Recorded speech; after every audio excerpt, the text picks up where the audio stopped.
Hello students, कैसे हैं आप सब। आशा करती हूँ आप अच्छे होंगे और अच्छे से अपनी पढ़ाई कर रहे होंगे। मैं मोनिका रावत आपका स्वागत करती हूँ आईसीटी वर्चुअल क्लासरूम देहरादून में। बच्चों, जैसे कि आप जानते हैं, आज हम क्लास 9 का जो आपका सब्जेक्ट है फिजिक्स, उसमें हम ग्रेविटेशनल चैप्टर जो है आपका कंटिन्यू करेंगे। तो हमने लास्ट लेक्चर में आपके यूनिवर्सल लॉ ऑफ ग्रेविटेशन जो था उसको पढ़ा था। आपने जी यानी जो आपका जी था उसका मान पढ़ा था कि उसका मान क्या होता है। फिर हमने इक्वेशन ऑफ मोशन पढ़े थे।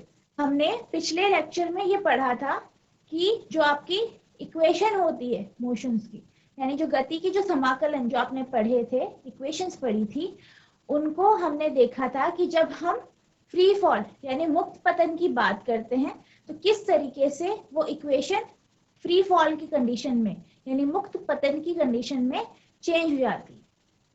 तो हम उसे एक बार रिवाइज कर लेते हैं कि हमने क्या पढ़ा था।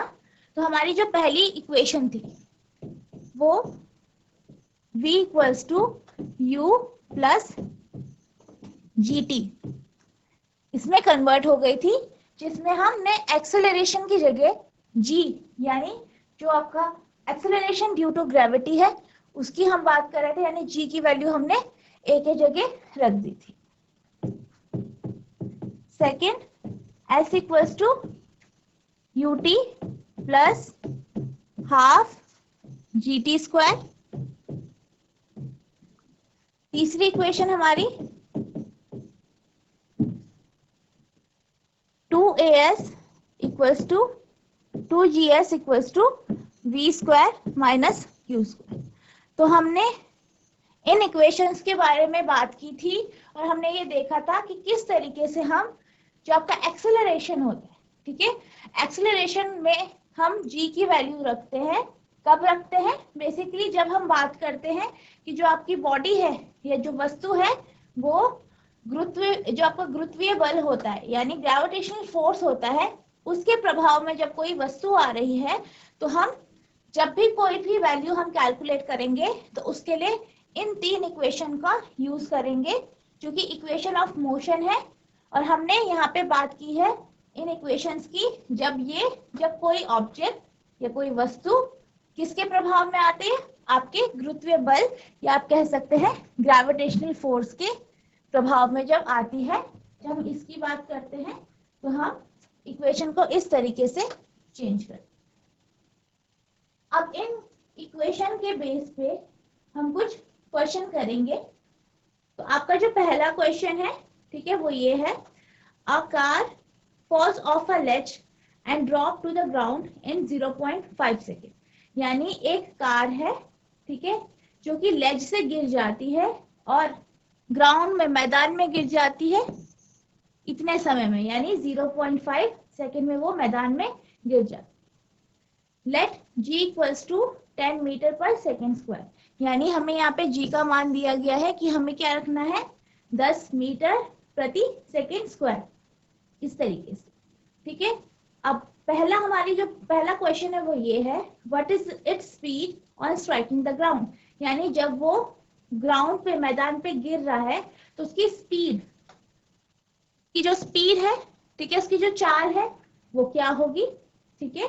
दूसरा आपका है what is it's average speed during 0.5 second. यानी इसकी जो औसत चाल है, ठीक है, वो कितनी होगी, ठीक है, उसकी औसत चाल कितनी होगी हमें ये बताना है। How long is the ledge from the ground. यानी जो आपका लेज है वो मैदान से, ग्राउंड से कितनी ऊंचाई पर है, यानी आपको दूरी बतानी है। यानी आपको दूरी बतानी है कि जब वो आपकी कार लेज से नीचे गिरी तो उसने कितनी दूरी तय।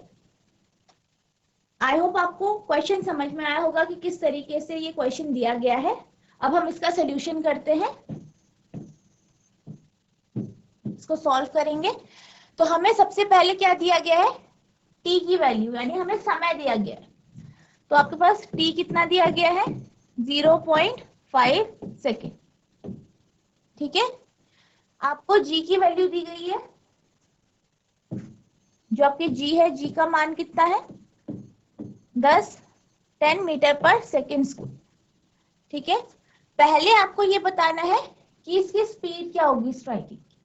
अब जैसे कि हम जानते हैं कि जब आपका जो बॉडी है यानी जो आपकी कार है वो जब चल रही, ठीक है, वो चली और वो गिरी और हमें ये बताना है कि उसकी स्पीड क्या थी जब वो ग्राउंड में लगी। तो जब हम यू की बात करेंगे इस केस में, यानी जो शुरुआत में इसका जो वेग था यानी इनिशियल वेलोसिटी वो हमारी 0 होगी और हमें फर्स्ट पॉइंट में क्या निकालना है, v, यानी फाइनल वेलोसिटी हमें निकालनी है, यानी जो अंतिम वेग है वो कितना होगा ये हमें बताना है। तो हमारा जो पहला पार्ट है उसको हम सॉल्व करते हैं। तो आपको यहाँ पे g दिया गया है, t दिया गया है और o आपने निकाला है कि ये 0 होगा, ठीक है, जो आपका u होगा वो कितना होगा, 0 होगा। तो इस पे हम जो आपकी इक्वेशन है, आपने अभी इक्वेशंस लिखी, आप देखें अगर आपको v की वैल्यू निकालनी है, v का मान निकालना है, तो आपकी जो ये पहली इक्वेशन है इसका आप इसको यूज करेंगे। तो यहाँ पे हम लिख देते हैं v equals to u plus g t. अब v हमें निकालना है, u 0 है, g 10 और t आपका 0.5 सेकेंड। तो अब हम इसे सॉल्व करेंगे तो हमारे पास v कितना आ जाएगा, 10 इंटू 0.5 यानी v जो आ जाएगा आपके पास वो 5 मीटर पर सेकेंड। यानी जो आपका पहला पार्ट है, ठीक है, स्पीड जो निकालनी है स्ट्राइकिंग के टाइम पे, तो ये आपकी v की जो वैल्यू आ गई वो 5 मीटर पर सेकेंड यानी 5 मीटर प्रति सेकेंड, ये इसका क्या आ गया, v की वैल्यू। अब हम बात करते हैं इसके सेकेंड पार्ट की। तो सेकेंड पार्ट जिसमें आपको क्या बताना है, एवरेज स्पीड बतानी है, किसकी औसत जो स्पीड है, चाल है, वो कितनी होगी, औसत चाल बतानी है, यानी जो आपकी एवरेज स्पीड।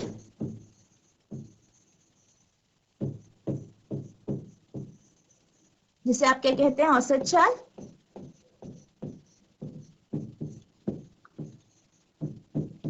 तो जो इसका फॉर्मूला है वो है u प्लस वी अपॉन 2। तो ये क्या होता है आपका एवरेज स्पीड या औसत चाल का जो फॉर्मूला होता है वो u प्लस वी अपॉन 2 होता है। आपके पास u की वैल्यू है 0, v कितना दिया गया है, कितना निकाला हमने, 5 अपॉन 2 यानी 5/2 यानी यहाँ पे आपके पास आ गया 2.5 मीटर पर सेकेंड यानी 2.5 मीटर प्रति घंटा प्रति सेकेंड, 2.5 मीटर प्रति सेकेंड जो आ गई इसकी एवरेज स्पीड या औसत चाल आ गई। अब हमें निकालना है डिस्टेंस। तो जैसे कि आप जानते हैं हमने इक्वेशन ऑफ मोशंस पढ़ी है, ठीक है, यानी आपने जो ये इक्वेशंस पढ़ी है, ठीक है, जब कोई भी वस्तु पृथ्वी के गुरुत्वाकर्षण जो बल लग रहा है उसके प्रभाव में जब कोई वस्तु आती है तो हम ये जो आपके पास इक्वेशंस है इनका हम यूज करते हैं। तो इसमें जो आपकी दूसरी इक्वेशन है इसमें आप देख सकते हैं कि इससे आप क्या कर सकते हैं, s की वैल्यू निकाल सकते हैं, यानी आप दूरी निकाल सकते हैं। तो हम इस इक्वेशन का यूज करेंगे।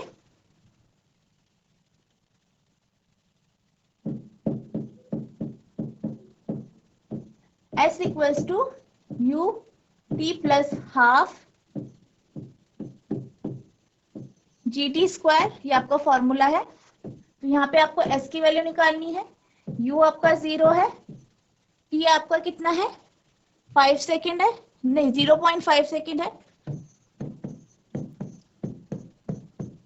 g की वैल्यू आपके पास कितनी दी गई, तो हम क्या करेंगे s u का मान रख देंगे 0, t 0.5 है आपका, प्लस 1/2 आपका, फिर g की वैल्यू कितनी दी गई है 10 यानी 10 दी गई है, टाइम आपके पास कितना है 0.5, इसका आपका कर देंगे स्क्वायर वर्क कर दें।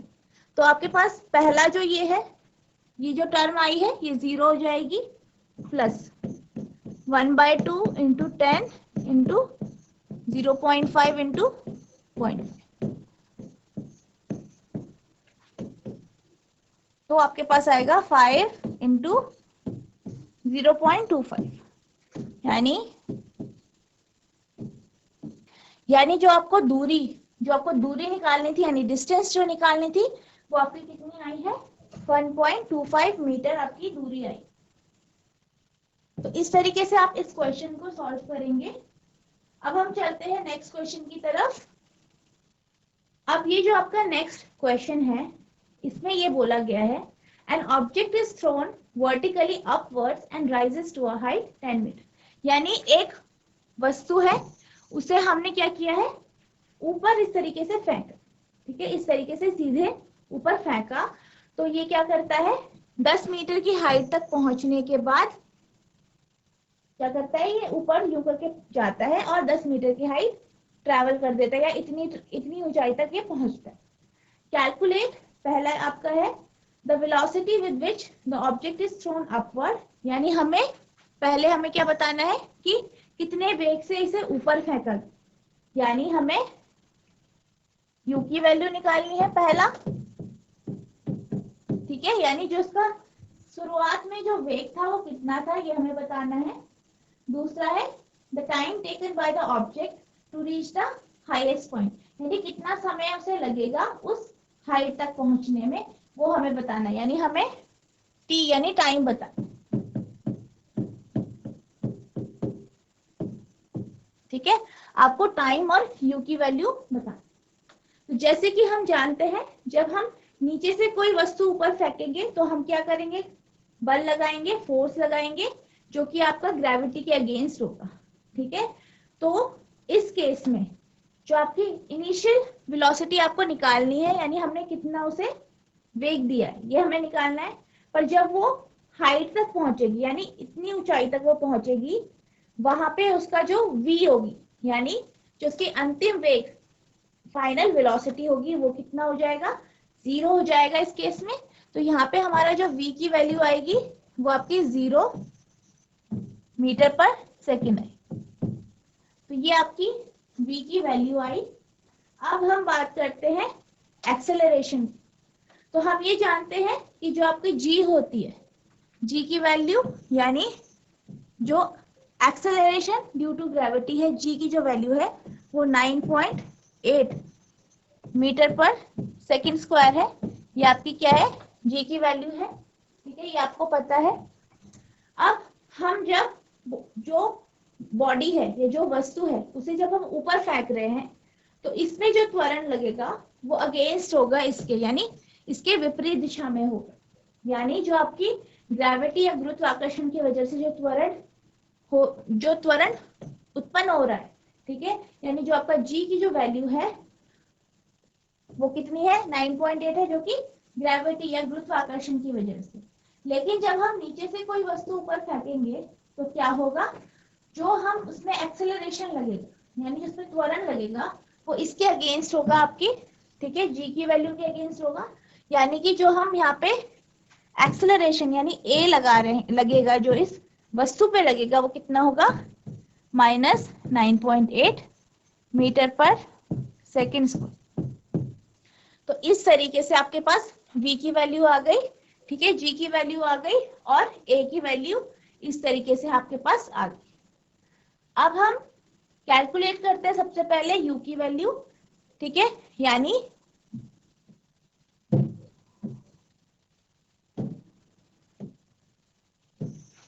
हम क्या करेंगे, सबसे पहले u निकाल, तो हमारे पास इक्वेशन है जो हमने अभी पढ़ी है, वो इक्वेशंस है।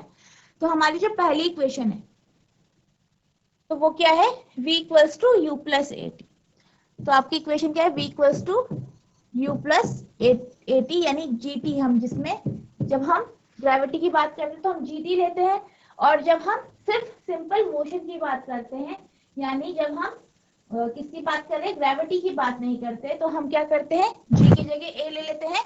तो जब हम बात कर रहे हैं इस क्वेश्चन की, तो इस क्वेश्चन में हम ये जानते हैं कि हम जो हमारी वस्तु है उसे हम नीचे से ऊपर फेंक रहे हैं, तो यानी कि जो इसमें जो त्वरण होगा वो हमने जो फोर्स लगाया या बल लगाया है उसकी वजह से, यानी यहाँ पे ए आए।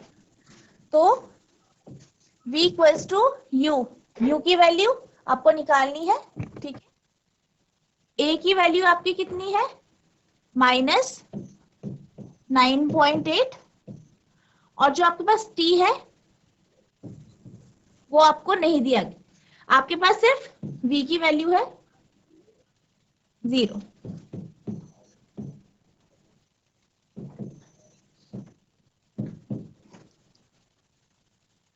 तो ये आपका इस तरीके से आ गया।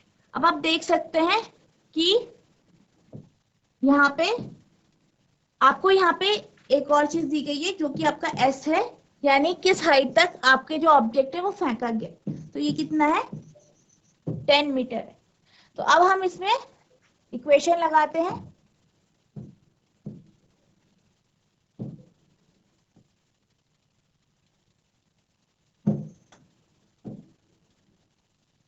हम इस पे इक्वेशन लगाते हैं थर्ड।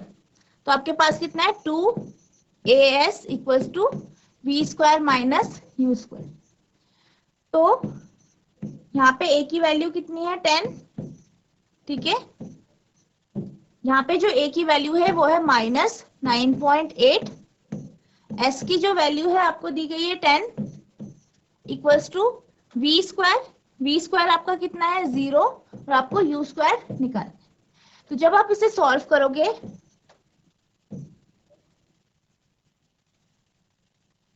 तो ये आपके पास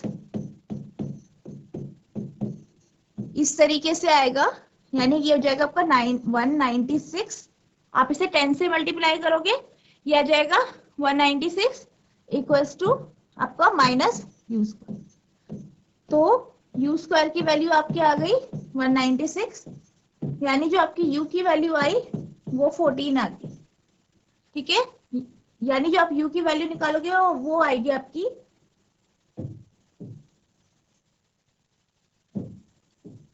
196 को आप रूट में लिख लोगे इस तरीके से, ठीक है। तो जो आपके पास 196 है इसका आप रूट निकालोगे। जब आप 196 का रूट निकालोगे यानी स्क्वायर रूट या वर्गमूल जो आपका निकालोगे, तो आपके पास कितना आएगा, 14 आएगा। यानी कि जो आपकी यहाँ पे u की वैल्यू आएगी, ठीक है, u की वैल्यू क्या आएगी आपकी 14 आ जाएगी, यानी 14 मीटर पर सेकेंड। इस तरीके से आप फर्स्ट पार्ट को सॉल्व करोगे। अब हम बात करते हैं इसके सेकंड पार्ट की, जिसमें आपको ये बताना है कि कितना टाइम लगेगा। तो आपके पास क्या क्या है, आपके पास s है, ठीक है, a है, a की वैल्यू है आपके पास, u भी हो गया आपके पास, और v भी आपके पास, ठीक है। तो जब आपको t की वैल्यू निकालनी है तो आप फर्स्ट और सेकंड दोनों इक्वेशन में से कोई भी इक्वेशन का आप यूज कर सकते हैं। तो हम फर्स्ट इक्वेशन कर देते हैं use, v equals to u plus a t. तो यहाँ पे आपके v की वैल्यू 0 है, u आपका 14 यानी 14 है, a की वैल्यू जैसे कि आप जानते हैं -9.8 है, ठीक है, और आपको t की वैल्यू निकालनी है, ठीक है। आपको क्या निकालनी है, t की वैल्यू निकालनी।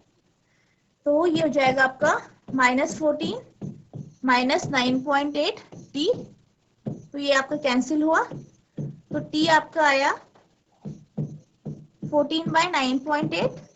आप इसे सॉल्व करोगे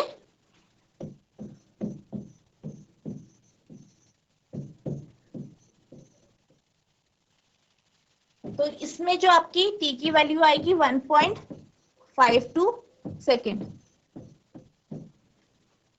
1.52 सेकेंड इसकी क्या जाएगी, t यानी टाइम की वैल्यू आ जाएगी। तो आप इस क्वेश्चन को इस तरीके से क्या करेंगे, सॉल्व करें। अब हमारे पास नेक्स्ट क्वेश्चन है, what do you mean by free fall, यानी जो आपका मुक्त पतन होता है उससे आप क्या समझते हैं।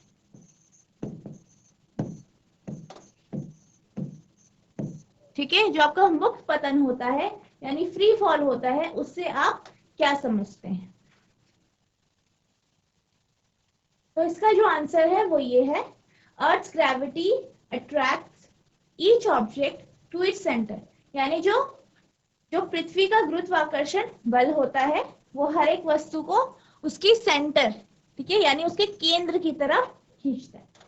ठीक है, किसकी तरफ खींचता है? आपके उसके केंद्र की तरफ खींचता है।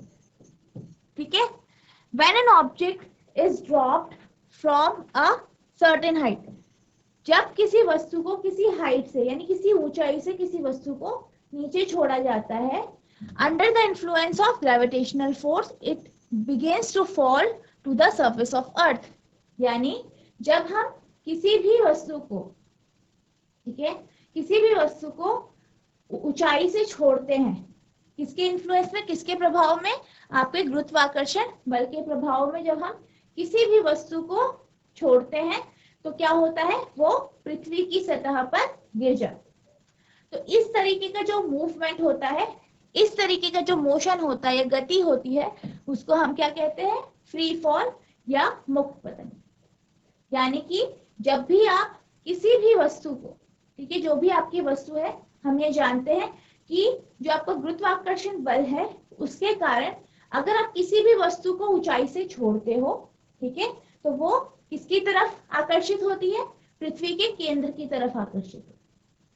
तो इस तरीके की वस्तु जो कि आप ऊंचाई से फेंकते हो और जो गुरुत्वाकर्षण बल के प्रभाव में आकर पृथ्वी की सतह पर गिरती है, तो इस तरीके का जो मोशन होता है यानी इस तरीके की जो गति होती है उसको हम फ्री फॉल या क्या कह सकते हैं?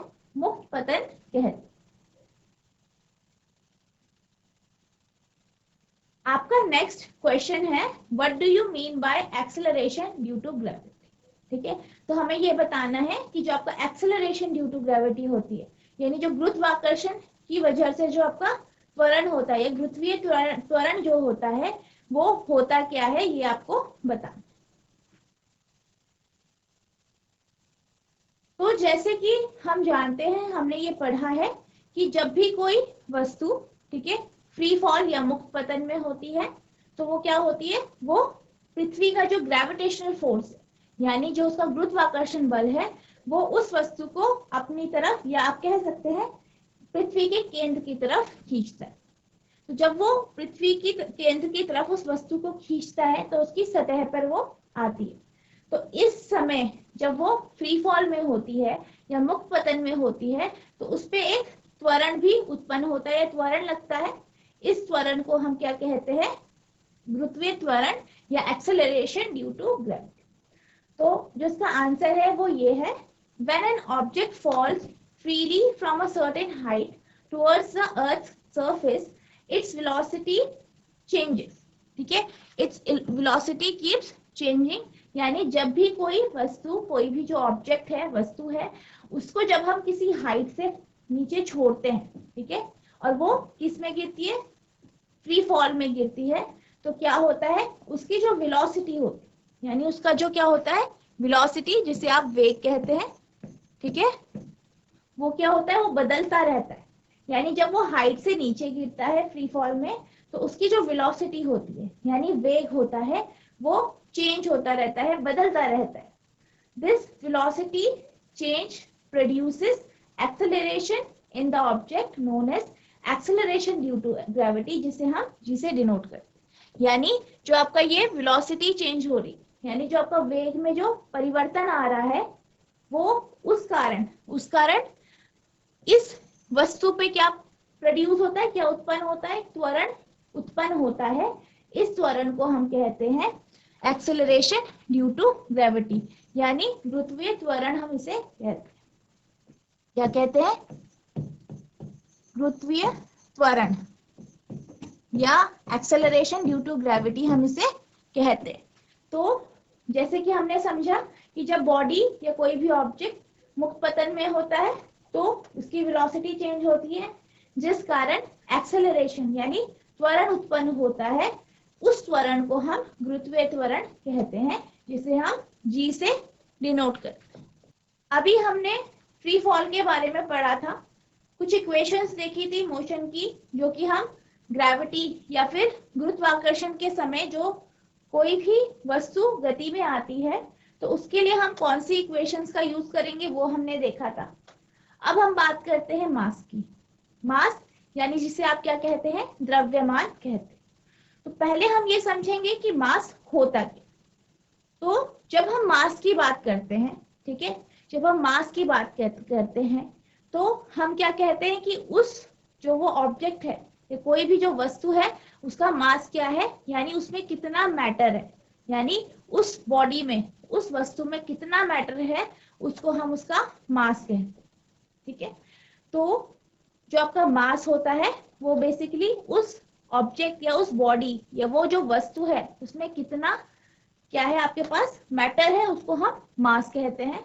तो जो आपका मास होता है वो क्या बताता है आपको, इनर्शिया बताता है कि उस बॉडी उस ऑब्जेक्ट या उस वस्तु का जो इनर्शिया है वो क्या होगा।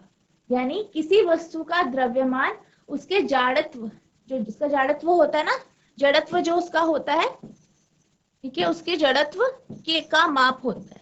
उसके किसका होता है, जड़त्व का माप होता है। उसके जड़त्व यानी इनर्शिया का माप होता है या इनर्शिया को वो मेजर करते हैं। Greater the mass greater the inertia.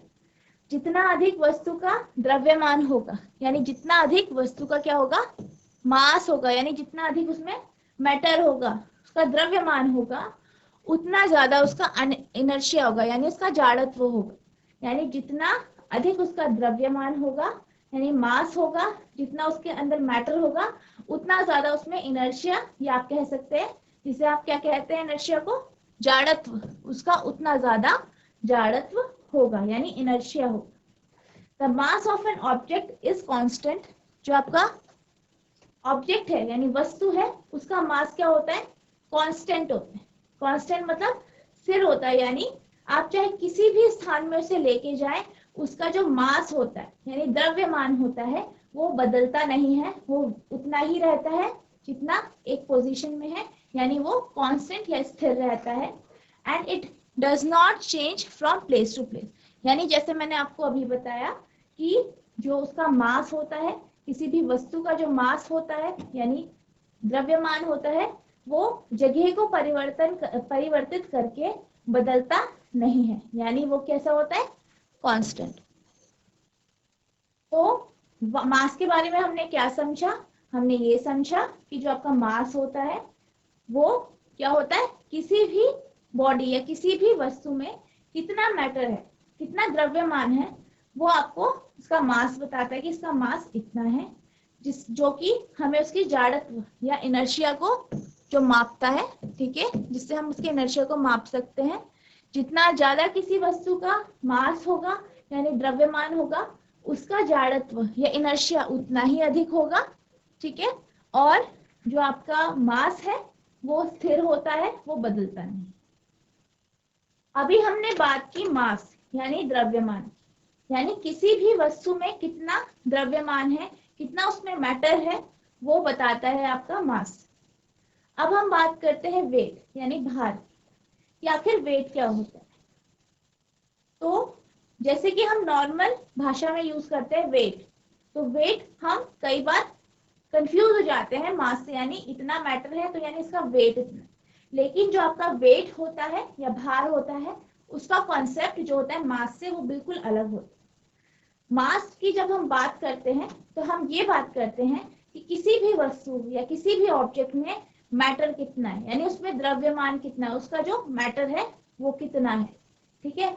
जब हम वेट की बात करते हैं तो हम मास की बात तो करते ही करते हैं, पर उसके साथ, ठीक है, वो किस उसका जो बल है वो बल की हम बात करते हैं बेसिकली, यानी जो आपके पास ऑब्जेक्ट है यानी जो आपके पास वस्तु है वो कितनी उस पर कितना त्वरण लग रहा है या किस तरीके से वो आकर्षित हो रही है उसकी हम बात। तो the weight of an object is the force with which it is attracted towards the earth। यानी किसी वस्तु का भार वह बल है जिससे वह पृथ्वी की ओर आकर्षित होता है। यानी जो आपका भार होता है वो क्या होता है, वो एक फोर्स होता है, यानी एक बल होता है। क्या होता है, वो एक फोर्स होता है, यानी जो आपका बल होता है वो होता है जिसके द्वारा वो पृथ्वी यानी अर्थ जो होती है उसकी तरफ अट्रैक्ट हो रहा है, यानी आकर्षित हो रहा है।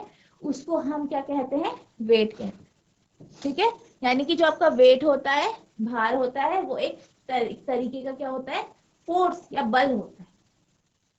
इसकी एसआई यूनिट वही होती है जो आपकी फोर्स की होती है, यानी इसकी एसआई यूनिट क्या होती है, आपकी न्यूटन होती है। ठीक है, जिसे हम एन से डिनोट करते हैं। The weight is a force acting vertically downwards. भार एक बल है जो ऊर्ध्वाधर दिशा में नीचे की ओर लगता है, यानी जो वेट होता है वो वर्टिकली डाउनवर्ड्स यानी नीचे की तरफ लगने वाला एक बल है, यानी जो पृथ्वी की तरफ इस तरीके से पृथ्वी के सेंटर की तरफ जो बल लगता है उसको हम वेट कहते हैं या भार कहते हैं। तो जो आपका, जैसे कि आपने देखा कि ये नीचे की तरफ होता है या वर्टिकली डाउनवर्ड्स होता है, इससे हमें ये पता चलता है कि जो आपका वेट होता है, जैसे कि आपका फोर्स होता है, वेट भी फोर्स ही होता है एक तरीके का, यानी बल ही होता है। तो जो आपका भार होता है उसका मैग्नीट्यूड और डायरेक्शन यानी परिमाण और दिशा, ठीक है, परिमाण और दिशा दोनों होती है। जिससे हमें क्या पता चलता है कि जिस तरीके से फोर्स आपकी वेक्टर क्वांटिटी है, ठीक है, यानी सदिश राशि है, उसी तरीके से आपकी जो वेट होता है वो भी एक सदिश राशि है।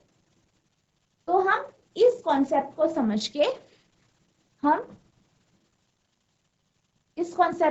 के आगे का जो इसका फॉर्मूला है वो देखेंगे कि वो कैसे। जैसे कि हम जानते हैं कि जो आपका भार होता है यानी वेट होता है वो क्या होता है, एक फोर्स होता है जो अर्थ की तरफ लगता है। तो हम जानते हैं फोर्स का फॉर्मूला क्या होता है, यानी बल का फॉर्मूला कितना होता है,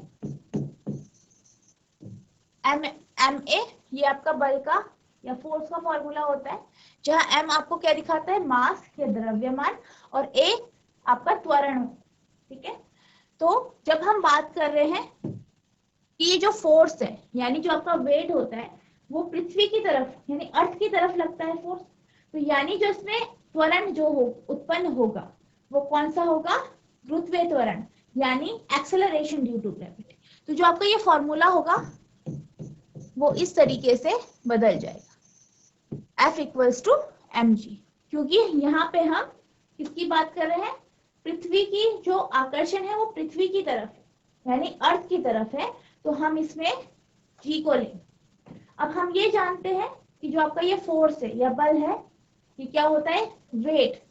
वेट को हम क्या बोलते हैं कि ये फोर्स होता है, एक बल होता है जो पृथ्वी की तरफ लगता है। ठीक है, तो यानी जो आपका फोर्स है यानी जो आपका F है यानी जो आपका बल है वो अब हम वेट यानी W से अब अगर हम डिनोट कर दें तो ये आपके पास इस तरीके से आ जाएगा, W इक्वल्स टू mg।